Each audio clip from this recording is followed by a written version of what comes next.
Bonjour Rachel, bonjour Frédéric, est-ce que vous pouvez vous présenter? Oui, tout à fait. Rachel Bonnet, je suis sommelière conseil. J'officie actuellement au restaurant L'Osmose à Aubernais, que nous avons ouvert avec Frédéric Bonnet et Antoine Botter, notre chef, en juillet dernier. Nous avons également créé avec Frédéric en 2008 Cercle Divin et nous sommes ici à Festivitas pour la 8e année. Frédéric Bonnet, donc fondateur en effet de Cercle Divin, qui a maintenant 10 ans d'existence, qui est une marque déposée avec une société autour de l'animation, prestation du vin, conseil en œnologie, en création de cartes des vins pour les professionnels et formation. Et donc co-gérant du restaurant L'Osmose, donc restaurant gastronomique basé à Aubernais. Nous sommes aujourd'hui sur le salon Festivitas pour un événement un peu particulier. Est-ce que vous pouvez nous en parler? Alors oui, nous sommes parrains depuis la création de la 8e édition de Festivitas, parrains dans l'animation avec cet espace Atelier du goût, sur lequel nous organisons des dégustations avec les vignerons présents à Festivitas, mais aussi des moments en accours mets et vins avec les accours foie gras et vin, fromage et vin, chocolat et vin. Et nous créons depuis 3 ans le premier concours national d'amateurs de vin qui cette année est orienté totalement vers et pour la femme, c'est-à-dire que c'est un concours totalement féminin pour mettre en avant le vin et la femme. Justement, édition spéciale féminine, oui. Vous faites partie du jury?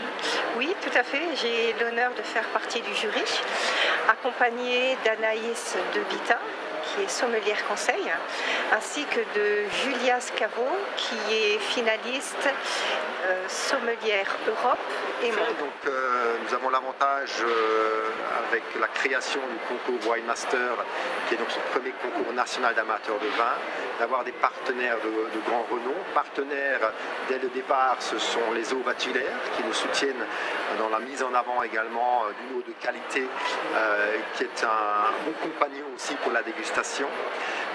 De Bestheim qui est partenaire depuis la 2e édition donc pour la finale de ce concours sur podium, et de la famille d'Aube-Faumoulin, donc à Riquevire, qui cette année est également partenaire et qui s'associe donc au partenariat de la sélection qui se fait donc par écrit. La sélection par écrit qui est une quarantaine de questions et une dégustation d'un vin à l'aveugle par écrit. Et la finale, les 3 meilleures notes qui se retrouveront sur podium, où là il y aura en effet différents ateliers, un atelier d'une ouverture de bouteilles de vin, d'une dégustation commentée devant jury et d'un accours mets et vins avec 2 plats, 2 vins, à faire un travail de recherche, d'accord, de compréhension de saveurs. Et les plats sont en l'occurrence élaborés et préparés par Frédéric Scherer, finaliste du Masterchef, et le jury qui sera là, le jury de femmes, pour choisir l'accord le plus sensuel et le plus objectif. Pourquoi avoir choisi de mettre les femmes en avant cette année de cette édition? Je crois que c'est important de valoriser tout justement les femmes dans le monde du vin. Parce qu'aujourd'hui les femmes sont de plus en plus impliquées. Elles n'osent peut-être, pas encore toujours, mais c'est aussi notre rôle là de communiquer et de communiquer sur la femme, de communiquer sur la femme et le vin. Là aussi on a une belle image, c'est un bel accord entre la femme et le vin, on a quelque chose de sensuel. Et puis je crois qu'aujourd'hui les femmes, elles ont autant de connaissances que les hommes et elles apprécient autant déguster du vin que ces messieurs.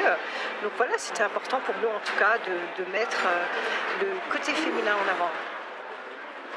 Alors en effet, on se rend compte que le vin n'est pas uniquement un sujet d'homme et que la femme, ne serait-ce que dans le monde de la sommellerie, s'implique d'année en année. Mais ça représente encore un petit pourcentage dans la profession et nous le voyons aussi au niveau du concours où, à mon grand regret, nous avons généralement à la sélection en Alsace entre 15 et 18 personnes qui sont inscrites avec généralement 5-6 femmes. Et que aujourd'hui, on retrouve ces 5-6 femmes en fait en nombre et en quantité à l'inscription, qu'on n'a pas réussi à dépasser ce chiffre-là, à la fois pour cette mise en avant de la femme et du vin. Donc voilà, là je lance réellement un appel à toutes ces femmes qui aiment le vin, qui ont envie de répondre à des questions autour du vin, qui ont envie de déguster et d'apporter justement cette touche féminine à un métier d'homme. Inscrivez-vous pour les prochaines années. Merci. Merci. Merci à vous.